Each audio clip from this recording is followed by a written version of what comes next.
Welcome to Books and Brew, and I'm your host Mayur Ghadge. This is a one stop shop for your pursuit of knowledge on books, coffee, and beer.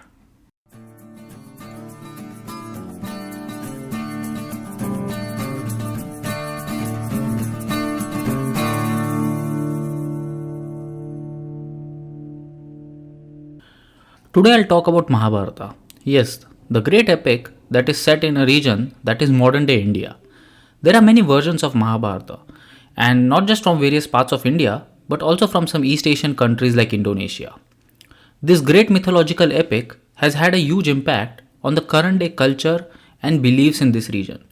Today, I'll talk about the most recent version of this book, and that is a book called Jaya by Devdutt Pattanaik. So, I'm recording this episode on a Sunday morning, and I have my filter coffee with me. This also has its roots in India, specifically the southern part of India. It's a drip coffee, but what sets apart the Indian filter coffee from other drip coffees out there is essentially the coffee grounds that are used. So, along with coffee beans, it also has chicory roots in it. Both the roots and the beans are roasted together, and that's why this coffee has kind of a woody flavor. If you want to buy an Indian filter coffee powder, check for something that has about 15 to 25% of chicory in it. There are a bunch of products out there which have about 50 to 60% chicory roots, and at that point, trust me, you're not really brewing coffee. Neither does it taste very pleasant. The brewing vessel is basically consists of a two-part metallic container where you pour your coffee grounds in the top container and then you extract the coffee and its oils by pouring hot water over it into the bottom container. I'll link the filter in the show notes. Its construction is very similar to the Vietnamese coffee filter container that you get, but I would say it's slightly better than that. The coffee decoction or the brew that you get out of this coffee is generally very strong compared to the standard espresso, and then depending on your taste, you can add milk and sugar and enjoy your coffee. Typically 40% decoction and 60% milk ratio works perfectly well for me. Another place that is famous for this chicory coffee is New Orleans in Louisiana. So back during the Civil War, there was shortage of coffee, and this shortfall was filled by adulterating the coffee with chicory roots because of its similarity to coffee. Although I was not able to get a good chicory coffee in New Orleans, if you guys want to try this chicory coffee, Indian filter coffee is a must try. Now going back to Jaya, it is one of the very interestingly written versions of Mahabharata. Devdutt Pattanaik explains the origin story behind the epic and at times draws the reader's attention to the contradictory versions that come from different parts of India, and also gives his own interpretation to the actual story. His way of writing makes it very easy and interesting for the young readers to understand the story of Mahabharata and appreciate it even better. So basically, Mahabharata is a compilation of tons of short stories, and each story has a teaching on the way to live one's own life. And instead of going through the entire book, I'll try to pick out some of these stories and then talk about its actual interpretation and try to relate it to the today's world. And while going through this book, I'll try also point out to the interesting sections and chapters of the book that I really liked. So the book starts with a background of how Mahabharata actually came into existence. There was a very severe drought of 14 years and the entire society collapsed, and all the Vedas were lost and forgotten during this hardship. That's when Krishna Dwaipayana, a fisherwoman's son, decided to compile all of them, and that's how he came up with the four Vedas that we know today: the Rig Veda, the Yajur Veda, the Sam Veda, and the Atharva Veda. It's only after this that he was conferred the title of Vedvyasa. To make these abstract Vedic truths understandable to the common people, Vedvyasa decided to write a story in its simplest form, so that it reaches every corner of the world. This is the story that he called Jaya, a tale of victory, and had 60 portions to it, out of which it's only one portion that we know, and that is called Mahabharata. So Mahabharata is basically a story of victory of the people of Bharat or modern day India. While writing this story, Vedvyasa took a lot of creative freedom and made it extremely dramatic and eventful. If it is made into a movie, it can actually become like a blockbuster, like some of the Marvel Cinematic Universe movies that we see today. But jokes apart, one thing I'd like to point here is that this story of victory, unfortunately over the years, is seen as a traditional victory in a war in the literal sense, and not taken by its metaphorical implication of victory over one's inner battles. I'll try to point out such metaphorical implications as we go further. Before diving in, I'd like to request the listeners to not look at this story through today's glasses. The rules back then were very different and probably don't align with the ones that we have today. As I said, Mahabharata is a compilation of short stories. Let's look into one of them to start with. There was a king called Yayati. He had a son called Yadu with his wife, and then he had another son called Puru with his maid. But when time came to choose his successor, he chose his illegitimate son Puru instead of Yadu. And the only reason was because Puru treated him and respected him well compared to Yadu. This story, I think, wants to point out to the ideology that we have of respecting and treating elders well. Descendants of Puru are the Pandavas and Kauravas, while descendants of Yadu are the Yadavas. One of the very well-known Yadavas we know is Krishna. I just wanted to point out where we are actually going with this story. So Yayati didn't just stop there. He cursed Yadu that he and none of his descendants would ever become kings. Such was a high price for not treating your parents well. So now, fast forward, one of Puru's descendant called Pratipa orders his son to marry a girl called Ganga. Obedient son Shantanu, of course he has to be obedient, he is Puru's descendant. So obedient son Shantanu agrees to marry her only to find out later that she is an Apsara in disguise who has come back to take revenge against him for what he did in his past life. She ends up killing his 7 children and takes away the 8th kid with her only to return later in life. So with this story, Vedvyasa I think is trying to show the foolishness of agreeing and accepting whatever your parents ask you to do blindly. These two stories have very contradictory conclusions that you can draw out of it. So Vedvyasa through these stories is trying to point out that there is an important balance that is necessary to maintain between respecting elders and blindly believing in them. So Vedvyasa is trying to teach you the virtues of respecting others' opinions while questioning them at the same point. Another central theme of Mahabharata is the idea of karma. Everything is said to be a reaction of the deeds that you do in the past. It basically tries to instill a habit in you to live your life where you intentionally do not hurt anyone. And if things go downhill in your life, it asks you to make peace with it and accept it as a return for something that you did in your past. So going by this, Shantanu accepts his fate and moves on in his life. And he falls in love again and has more kids. But turns out his new wife, Satyavati, forces him to make a promise that only the sons he have with her can become future kings, or their sons. But now the 8th kid that Ganga had taken with her is back into the picture. When the 8th kid comes to know about this condition that Satyavati has put on Shantanu, he goes and gives up his claim on the throne. And he also promises Satyavati that he would never have kids in his life, nor would he marry, so that his descendants can never claim the throne.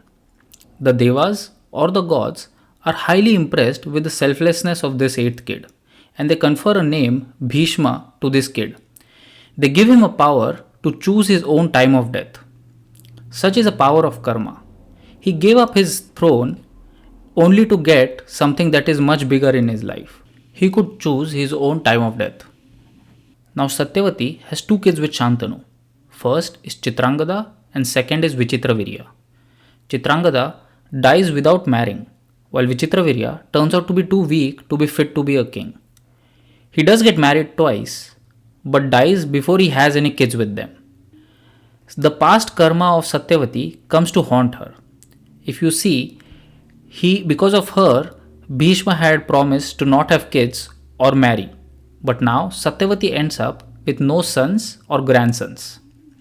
In desperation, she asks her child from before her marriage. Yes, she has a kid from before her marriage. So in desperation, she asks her child from before marriage to give her grandsons via Vichitravirya's wives. So according to the laws back then, if a lady gives birth to some kid, It belongs to the husband irrespective of who conceived it. And this idea of treating women as a commodity or objectifying them comes up repeatedly in Mahabharata. So Satyavati gets two grandsons in this way. One is Dhritarashtra, who is born blind, while second is Pandu, who is born a weakling. Upon Satyavati's death, selfless Bhishma takes care of these grandkids. Irony of his life that he decided and promised to not have any kids of his own or even get married, but ends up taking care of two sons of his half brother. So both of these kids are not really fit, but still they grow old, and being kings, they do get married. So Kunti gets married to Pandu, while Gandhari gets married to Dhritarashtra. With both these Kuru clan descendants not fit, there is a race between these two to have their own kids so that they can claim the throne. Gandhari got pregnant during this time, and this really saddens Pandu. And in desperation, he asks his wife Kunti to go to rishis or to gods so that he can have his own kids. So you see, again the idea of treating a woman as a commodity so that their husbands can just have kids. Probably looks like that's their only purpose in life back then. Upon Pandu's request, or rather order, Kunti calls upon Yama, the lord of Dharma, to give birth to his first Pandava, Yudhishthira. She then calls upon god of wind, or Vayu, to give her a powerful Bhima. Lastly, she calls upon Indra to give her Arjuna, the best archer ever.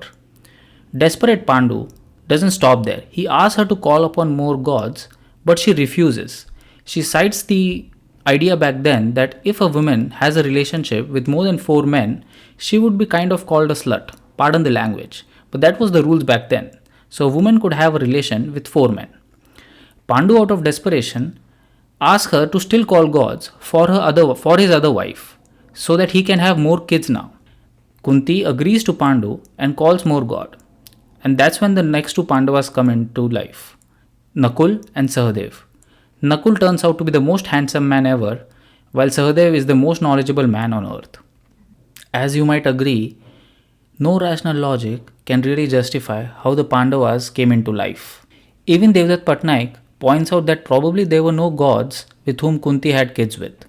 It was probably some rishi, and he is probably treated as a god for giving Pandu his kids. This story is probably a comment from Vedvyasa against the monogamy or against the taboo a society has towards sex and women having more than one partners. Having multiple partners isn't looked well upon, especially for a woman. Men still have more leeway even today. But in Mahabharata, if you see, Kunti is a highly respected character, and she has done her bit of wrongdoings according to today's laws. While the Pandavas were coming in such an extremely melodramatic fashion, Gandhari and Dhritarashtra were getting really restless. By then, Gandhari was already pregnant for 2 years, because, rest in peace, science. She gets really anxious and she forces her child out of the womb. Unfortunately, she gives birth to a dead child. Saddened by this, she asks sages to help her out of this situation. So one sage comes up and he gives her an idea to put the dead meat into 100 jars filled with ghee or butter. And this is how the Kauravas come into picture. The first one being Duryodhana and the second one being Dushasana. Though the popular story says that there were 100 Kauravas, Devdutt Patnaik points out that there are some texts in southern part of India that suggest that there were only probably 2 Kauravas, the Duryodhana and Dushasana. The others didn't really exist. And this is the rationale behind Gandhari being pregnant for 2 years for 2 kids. I know according to that logic, it should be like 9 months per kid, so like 18 months in total.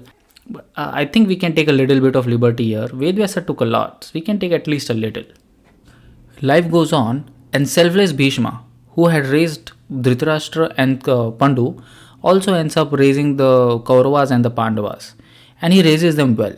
He is truly a father figure for those cousins. There is another character in this saga named Karna. He is Kunti's son from before her marriage. And he was a better archer than Arjun. That's why the Pandavas are very jealous of him. Unknown of the reality that he is Kunti's son from before her marriage, they disrespect him and insult him at every opportunity they get. Duryodhana took advantage of this and befriended Karna and took him on the side of Kauravas. Now, the Pandavas and Kauravas have kind of equaled in power with Karna by the side of Kauravas. There are many stories in the book where Devdutt Patnaik points out how Karna and Duryodhana are very good friends of each other and they trust each other more than they trust their own brothers. These stories, in a way, try to show the ideas of friendship, humility, opportunism, and foresight.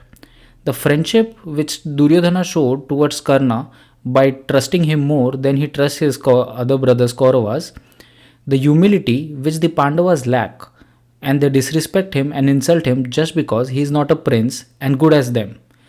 The opportunism and foresight which Duryodhana shows by taking Karna by his side because he knows that in the future he might need a good archer like Karna by his side to fight against the Pandavas.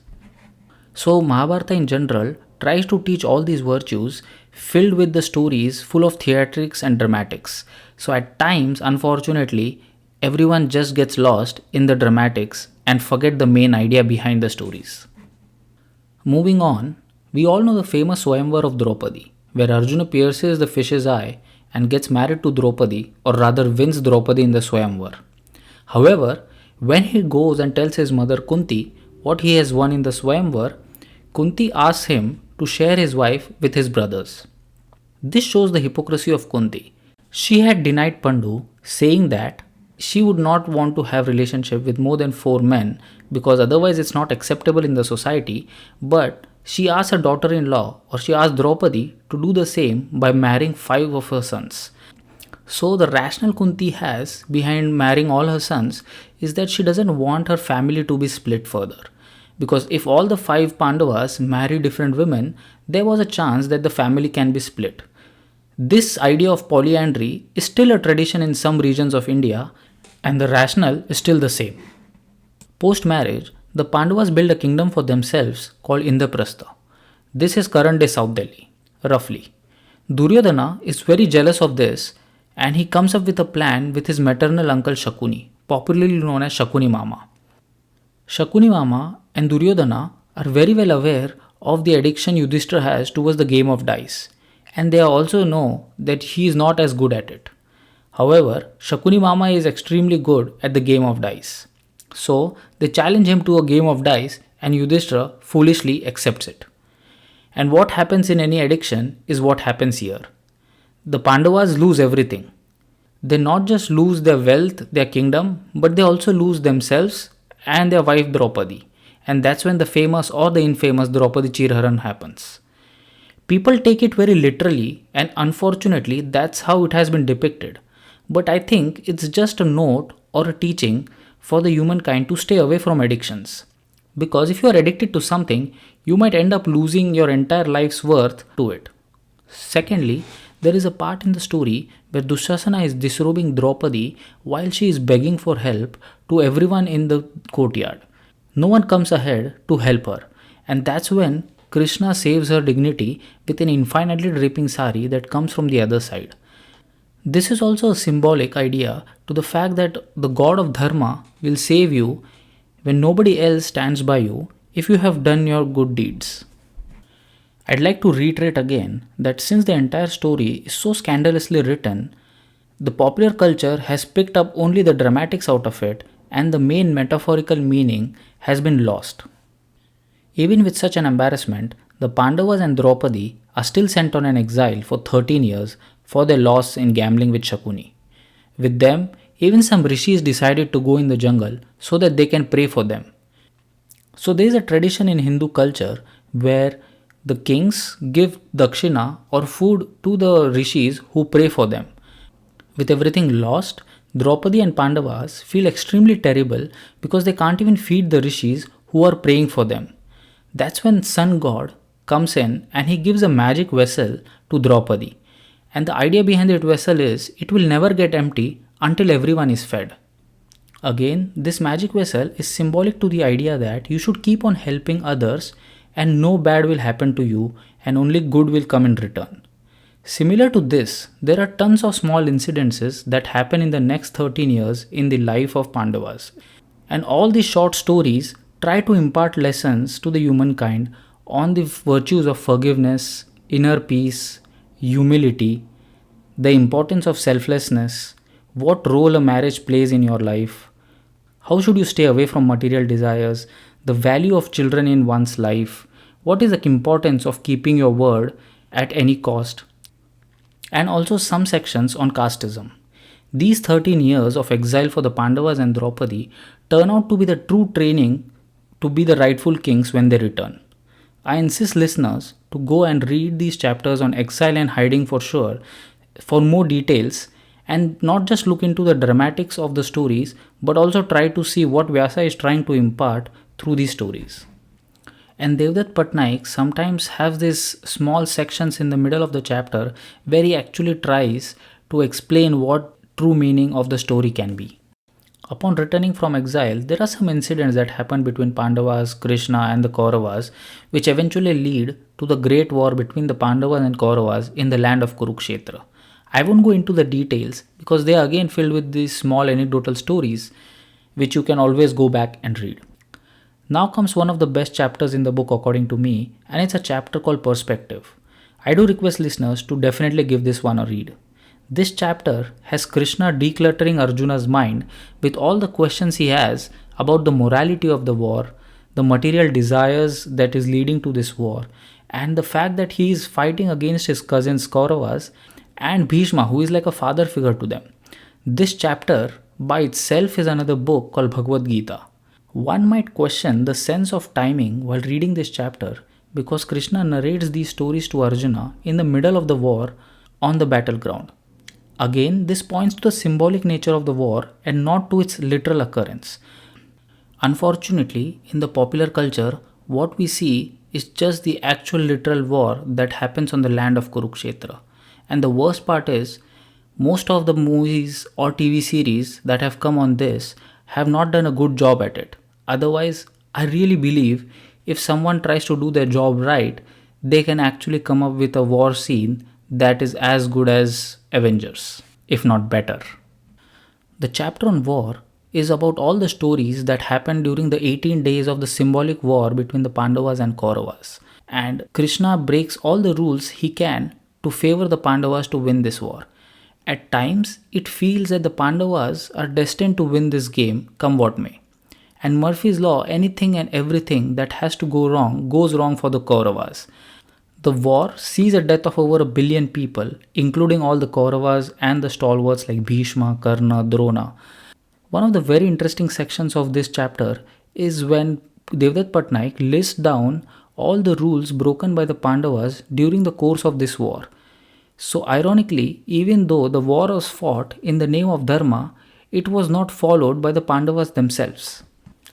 Post-war, Yudhishthira becomes the king and life goes on as usual. All the Kuru clan continues to stay together in peace until the next generation comes of age. Let's ignore the routines and move directly to the death of Pandavas. So after the death of Pandavas, a very interesting turn of events come when Yudhishthira figures out that the Kauravas have earned a place in heaven, while except him, all his brothers and even Draupadi have ended up in hell. He was initially very annoyed, but later the gods tried to make him understand how the Pandavas earned a lot of demerits because of their actions that they did in the war and how they won the war by breaking the rules of it. So they did a lot of adharma. On the other side, while the Kauravas didn't follow any dharma until the war, however ended up dying in the war, so their sins were all washed out and that's why they ended up in Swarga. This idea of hell or heaven is according to me kind of made up just because they want the humankind to live with morality until the last moments. Trying to portray how if you do good karma until the last minute and follow your dharma, you will end up in heaven, otherwise hell is the place for you.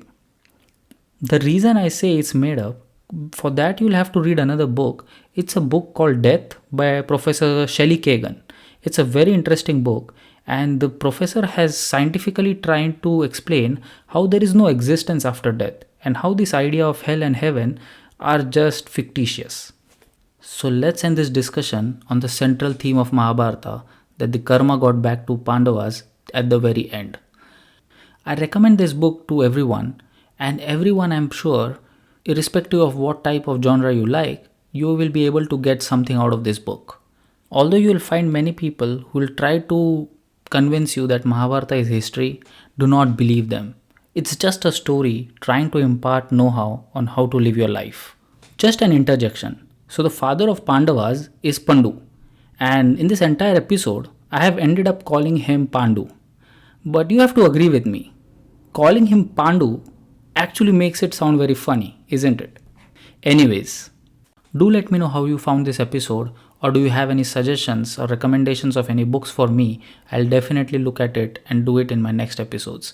For more episodes on books and brew, tune into my YouTube channel or wherever you get your podcast from, iTunes, Spotify, Google Podcast, or any other.